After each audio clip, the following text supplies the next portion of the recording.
Som, testando. Hã? Então, gente, vamos retomar a videoaula sobre filmagem de espetáculos e hoje o assunto é áudio. Eu sou Tatiana Moraes. Vem com a gente.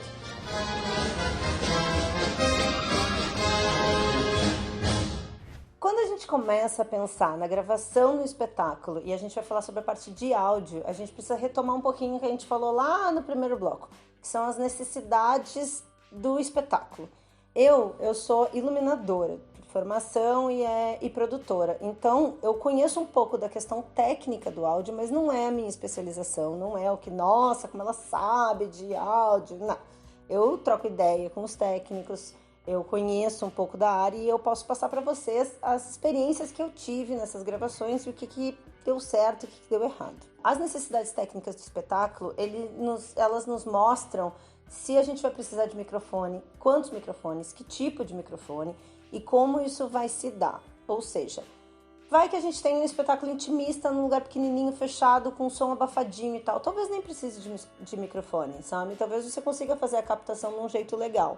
Eu sempre indico que a gente faça a captação por microfone, porque tu vai ter um áudio mais audível, com menos ruído e uma coisa mais limpa. O lapela, que ele pode ser pendurado em algum lugar da pessoa, ele pode ser preso aqui, ele pode ser preso aqui em cima, ele pode ser preso na roupa, no figurino. Isso entra junto lá das necessidades técnicas, é uma questão estética e também uma questão sobre como o espetáculo funciona.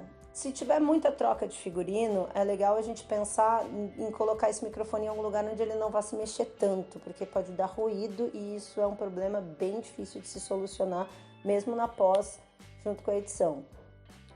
Outra questão é a gente assumir aonde esse microfone vai ficar colocado, porque não é só o microfone aonde ele se esconde, também a caixa do microfone. E essa caixa, ela é um trambolinho, assim, gente, entendeu? Então, se tu vai botar aqui na cintura, se vai botar escondido no figurino, se vai botar em algum lugar da pessoa, tem que pensar já na pré-produção, na questão de ter cintas o suficiente para amarrar, seja no corpo ou no figurino, e tem que pensar se isso vai aparecer, porque dependendo de onde for, vale mais a pena você pensar se vai assumir isso ou se vai tentar esconder, porque fica bem feio, fica bem esquisito.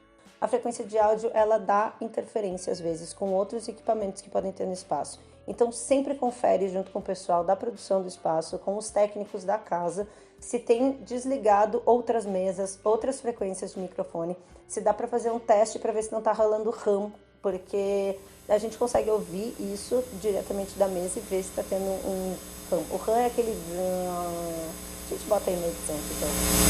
Para isso poder ser solucionado ou minimamente solucionado na edição, é muito importante que a gente passe todos esses microfones por canais separados na mesa de áudio. Porque se a gente tem problema em um canal, a gente consegue tentar resolver ele separadamente.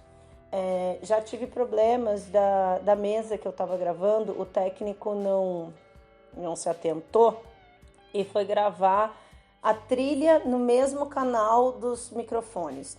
O que aconteceu? Ele deu play na trilha, a trilha saiu super alta, entendeu? Então eu tenho um determinado momento do espetáculo que a trilha está quase comendo a voz dos atores e a gente tem uma cena que praticamente ficou prejudicadíssima porque... é isso.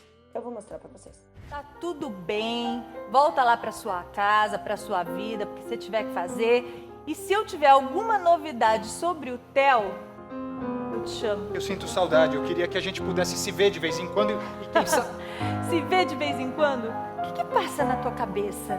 Você fala pra mim que ficou sem mulher, mas eu fiquei sozinha aqui pra criar o nosso filho. E eu não fiz filho sozinha, não. O Theo era um sonho nosso. Outra coisa que é legal da gente pensar é quando a gente vai fazer essa captação do áudio em canais, se você vai usar o canal da câmera, a captação do áudio da câmera para fazer a sua ambientação, ela também precisa passar pela mesa. Por que eu digo isso? Porque sempre tem um delayzinho entre o microfone que está sendo transmitido em tempo real, digamos assim, para a mesa e o tempo que o som percorre o ar até chegar no mic da câmera, ele vai dar um delay de 1 milésimo de segundo. Esse milésimo de segundo vai fazer o quê? Quando você sobrepõe um áudio ao outro, bota as duas camadas de áudio lá na timeline da edição para poder ter essa questão da ambiência, vai dar eco. Porque não tem como você jogar um frame para trás e um frame para frente, porque isso não encaixa de jeito nenhum. E o que a gente está falando aí é a sincronia. A sincronia, meu bem, é assim, olha, que todo mundo precisa no universo. Para que eu esteja falando e você esteja ouvindo e que a gente não fique falando todo torto, como eu imagino que agora pode estar acontecendo. Entendeu? Parece que a gente tá casada há 100 anos. Ai, tá bom, Eva. Quer saber? Não quero mais assistir série nenhuma, não vou comer a porcaria do bolo, nada. Para que a gente faz isso? Geralmente a gente usa a claquete. Não temos claquete, não somos das pessoas do audiovisual e do cinema, não temos esse dinheiro. Não precisa de tudo isso. Bata palmas. A gente não bate palma no teatro só para méritos e louros. Não, a gente bate palma também para gravação na claquete. Então é o tempo de tu ver um movimento com o som e que funciona como um marcador para a edição, para a gente conseguir sincronizar. É uma bobagem, mas salva muitas vidas, principalmente quando a gente começa a fazer um take atrás do outro e não vai separando e solucionando. Na hora da decupagem você ganha muito tempo. E tempo, gente, tempo é vida.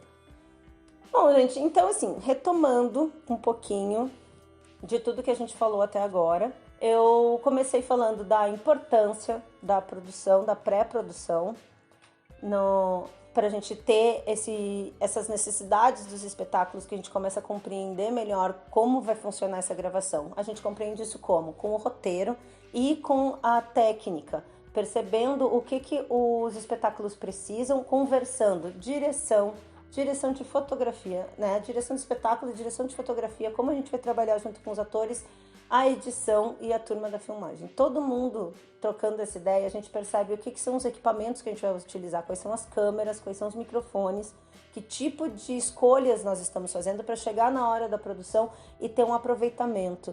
Tudo isso interfere diretamente na produção, na questão da verba. É quanto tempo você fica no espaço, quanto você paga por esse espaço, quantas pessoas trabalham nessa equipe, quantas câmeras vão ser e quanto tempo de pós-produção e edição você vai ter.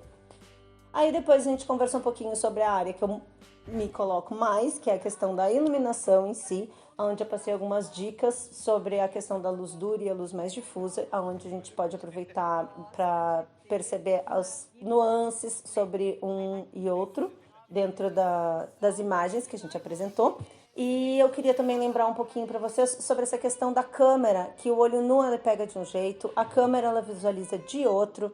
Então, tudo que a gente for passar, tem que passar pelo olho da câmera, sempre que você puder. Tenha um monitor na sua frente, um monitor calibrado, não precisa ser super maravilhoso, mas que você tenha uma noção sobre as intensidades que estão tendo e que ele tenha o tempo mais ou menos real do que está acontecendo junto contigo. Porque, por exemplo, a gente vai trabalhar com LED, vai trabalhar com projeção, vai trabalhar com estrobo, com fog, isso vai interferir diretamente na leitura da câmera. Não adianta a gente chegar lá e só bater qual é a luz mais alta, qual é a luz mais baixa. Isso é o mínimo, mas as nuances e as quebras de cena, elas são muito importantes. A gente tenta evitar de fazer luzes muito bruscas, na medida do possível, claro. Às vezes a linguagem de espetáculo pede, mas a gente conversa isso antes com a câmera e vê como é que isso pode funcionar diretamente para o equipamento. E aí, para finalizar, eu estava conversando com vocês agora sobre esses pequenos detalhes da captação de áudio, onde eu posso trazer também alguns exemplos do que aconteceu. E, enfim, gente, eu espero que vocês tenham gostado, eu espero que tenha sido bacana e que, se vocês tiverem alguma dúvida, alguma coisa que quiserem conversar comigo, à disposição para conversar. Obrigada. Até mais. A gente sabe, outros poetas vão nascer. Levante sua bandeira, ecoe sua voz, recitando poesia, ninguém passará por nós. Mesmo que nos censurem, não vão nos vencer, porque a gente sabe, outros poetas vão nascer. Porque a gente sabe, outros poetas vão nascer. Porque a gente sabe, outros poetas